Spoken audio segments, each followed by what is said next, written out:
Well, today we're going to be making homemade squash casserole. It's a wonderful southern dish. I got it from a lady that I go to church with, and I think you're going to really enjoy it. It's very tasty. Start out with about a cup or so of chopped onions. Put that in a pan that has a little bit of water in with a little bit of salt.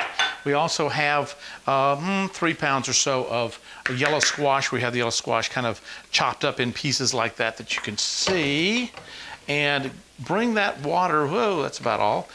Bring that water up to a boil, and then once it gets up to a boil, which it almost is because I had it on already, put the top on it, then let it simmer a little bit to turn that heat down so it's not so terribly hot.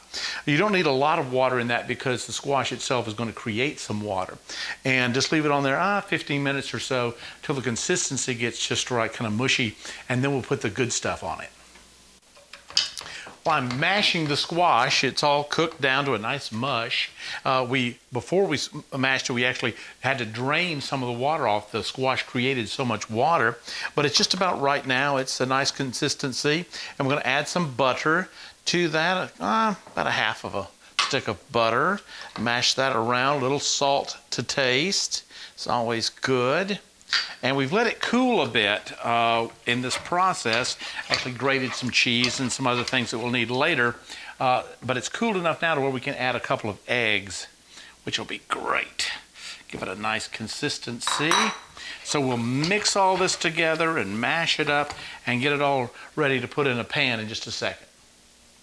Well, we have the squash and butter and egg mixture all prepared here. It's been mixed and mashed all up, so it's in great consistency. We're going to add some cheese, about 1.5 cups of cheese to that. I'd say something like that. And then we'll have some cracker crumbs we're going to add to that as well. And the way we do the cracker crumbs is we put them in a plastic bag and just roll them with a rolling pin. It crushes them up real good. I love that. So let's mix this up. I have the cracker crumbs and the cheddar cheese in there. Let me turn that up so you can see it a little bit better. Yum, yum, yum, and just stir that around. It doesn't take long to get that all working together there because the squash is still a little hot. So it's not terribly hot, but it's still a little hot. So that cheese melts pretty fast. And we get that all in there like that, then it's time to dump it. And you just dump it in the pan.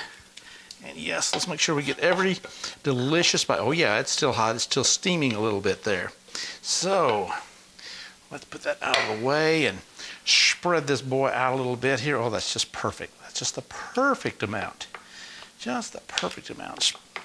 Now we've got that done like that. Now let's get some more cracker crumbs on there. You can't have too many cracker crumbs. It's just too good of a southern dish. You got to have cracker crumbs for a southern dish.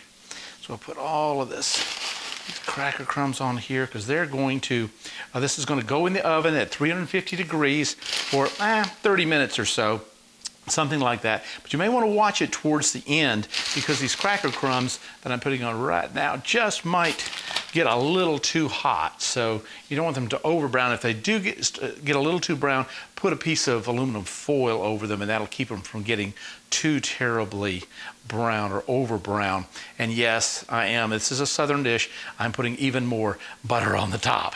Yes. For a complete recipe, be sure to go to gunselman.com, Gunselman.com. So we'll pop this in the oven for that 30 minutes or so and see what we wind up getting. Well, it's time to get the squash casserole out and take a look at the finished product. Oh, there it is. Golden brown squash casserole, homemade. It is delicious, ready to eat. I hope you enjoy it.